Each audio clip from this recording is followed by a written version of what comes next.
Maintenant, nous allons entendre Léa Marciano.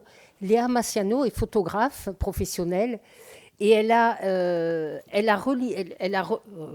réuni dans un ouvrage plusieurs photographies magnifique. et portraits qu'elle a réalisés après le 7 octobre 2023, bien évidemment. Donc cet ouvrage, vous le verrez, hein, on va un peu le feuilleter et vous le montrer.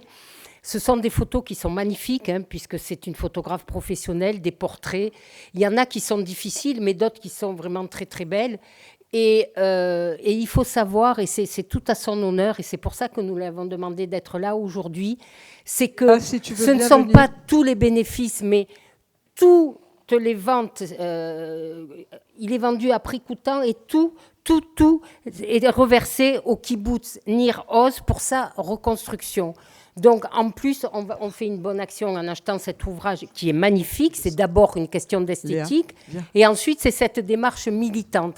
Et elle pourra vous envoyer un reçu CERFA que vous pourrez ensuite déduire de vos impôts. Donc, c'est en plus un don que vous faites. Voilà. Donc, on va écouter. Bravo pour Léa. Bravo, Léa.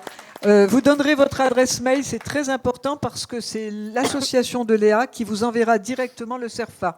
Donc si vous achetez son livre, il vaut 69 €. C'est vrai que c'est un prix un petit peu élevé. Oui, mais c'est un travail de professionnel. C'est un travail de professionnel, comme dit Sabine. Et puis aussi, toutes les recettes, toutes les recettes sont reversées pour la reconstruction du kibbutz Nir Oz. Alors, voilà. Ça s'appelle donc son ouvrage Tikkun Olam, Réparer le monde, bien évidemment, après le 7 octobre. Alors, si tu veux, Sabine, on peut poser une ou deux questions rapidement à Léa.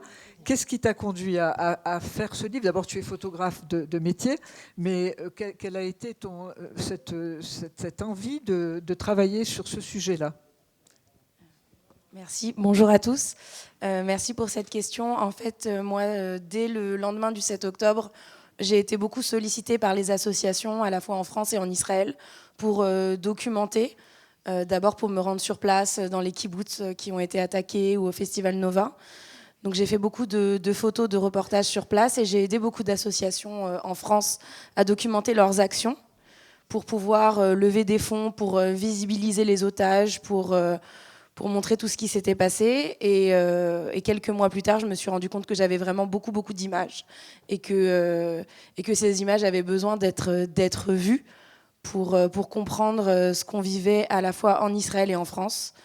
Donc il y a un imprimeur qui m'a proposé de m'accompagner sur cet ouvrage, donc Tikkun Olam. C'est un ouvrage avec que des photographies. Alors ça commence au 7 octobre, donc ça commence dans les kibbutz, et des photos qui sont un petit peu dures, mais très vite on se tourne vers l'espoir, vers les gens qui reconstruisent, vers les gens qui restent debout, avec toute la résilience qu'on connaît au peuple juif.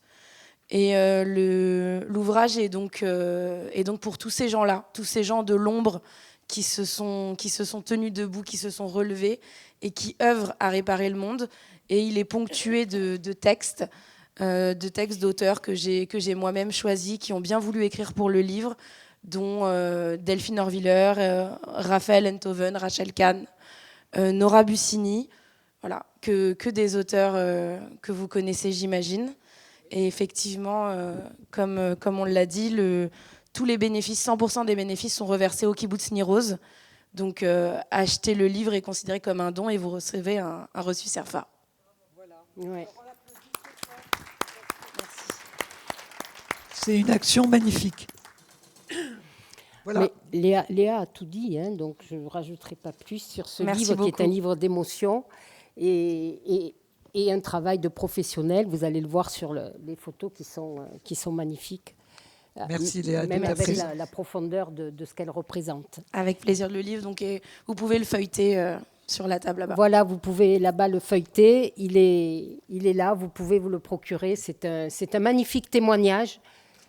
Et merci beaucoup. Je ne peux que vous recommander de vous le procurer en même temps que vous ferez le centre est très honoré de recevoir Léa aujourd'hui et je voudrais qu'on l'applaudisse très fort.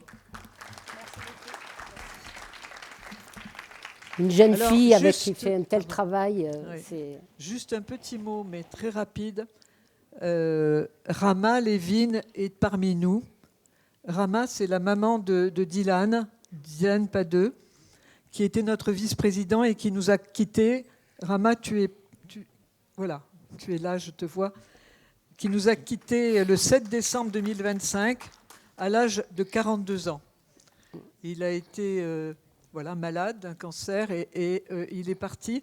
Je voulais lui rendre hommage aujourd'hui, d'ailleurs, dans le programme. Il nous a été enlevé parce que c'était une grande perte pour nous. Oui, tout parce à que fait. Dylan était très, très, très présent. Et... Nous lui avons déjà rendu hommage dans le programme que vous avez eu ce matin. Et je voulais dire ça parce que nous sommes très émus, bien sûr, par sa disparition, mais il m'avait dit, alors qu'il était cloué sur son lit, et quand je l'appelais très souvent, il me disait « T'inquiète pas, je serai là pour le colloque ». Alors je voulais qu'il soit un peu parmi nous aujourd'hui. Oui. Voilà. Oui. Oui. Une pensée pour Dylan. Merci Rama d'être venu.